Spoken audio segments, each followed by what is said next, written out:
মানুষ হলো এমন একটা প্রাণী যে গাছ কেটে কাগজ বানায়, আবার সেই কাগজেই লেখে গাছ লাগান প্রাণ বাঁচান। মেয়ে হয়ে জন্ম নেওয়া সহজ, কিন্তু মেয়ে হয়ে বেঁচে থাকা অনেক কষ্টের। হাসতে গেলেও ভাবতে হয়, কাঁদতে গেলেও ভাবতে হয়। এত রূপের অহংকার কিসের? তুমি মরে গেলে তো তোমার আত্মীয়রাও তোমাকে ছুঁয়েছে বলে হাত ধুয়ে নেবে।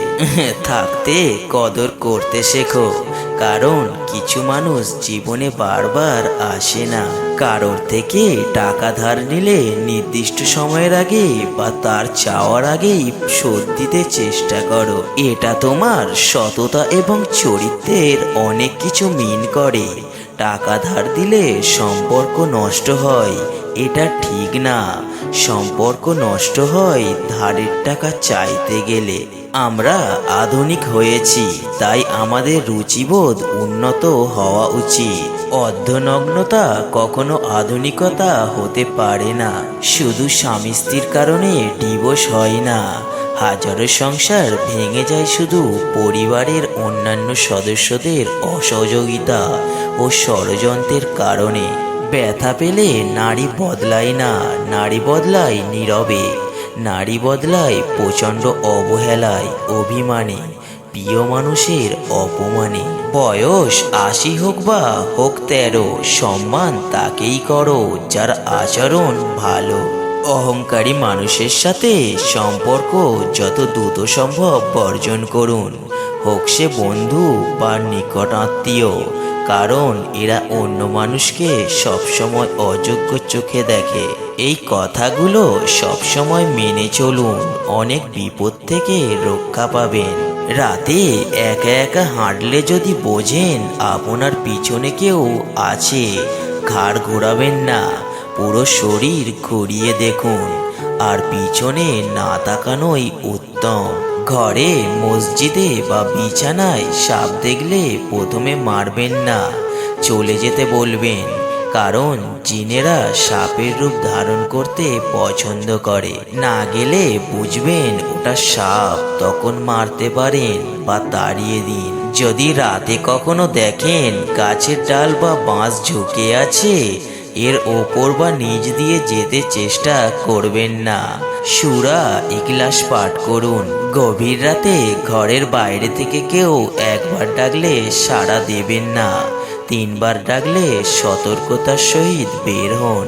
যদি কখনো গাছের ডগায় বা ডালে অস্বাভাবিক কিছু দেখতে পান, দ্বিতীয়বার না তাকিয়ে মাটির দিকে তাকিয়ে চলে যান। যদি রাতে আপনার রুমে এসে দেখেন আপনি আপনার রুমে বসে আছেন, ভয় না পেয়ে চোখ বন্ধ করে আয়াতুল কুরসি পড়বেন, তারপর চোখ খুলুন। এটা আপনার সাথে থাকা কারিন জিন। রাতে কখনো চিত হয়ে ঘুমাবেন না।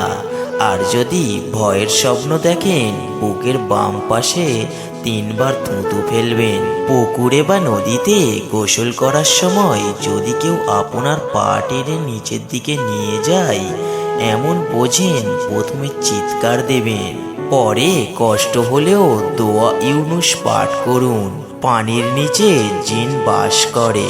যদি রাতে কখনো দেখতে পান কুকুর বা বিড়াল আপনার সাথে অস্বাভাবিক আচরণ করছে, তাহলে সাথে সাথে মাটিতে একটা বৃত্ত এঁকে তার ভিতরে দাঁড়িয়ে যান আর দোয়া ইউনুস পাঠ করুন। যদি কখনো রাতের বেলায় পথ হারিয়ে ফেলেন বা একই রাস্তায় বারবার চলে আসেন বা গন্তব্য মনে পড়ছে না, আজান দেবেন, ঠিক হয়ে যাবে।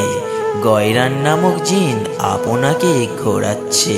রাতে ঘুমের মধ্যে যদি দেখেন আপনার বুকে কেউ ভর করে আছে, চিৎকার দেবেন না, লাভ নেই।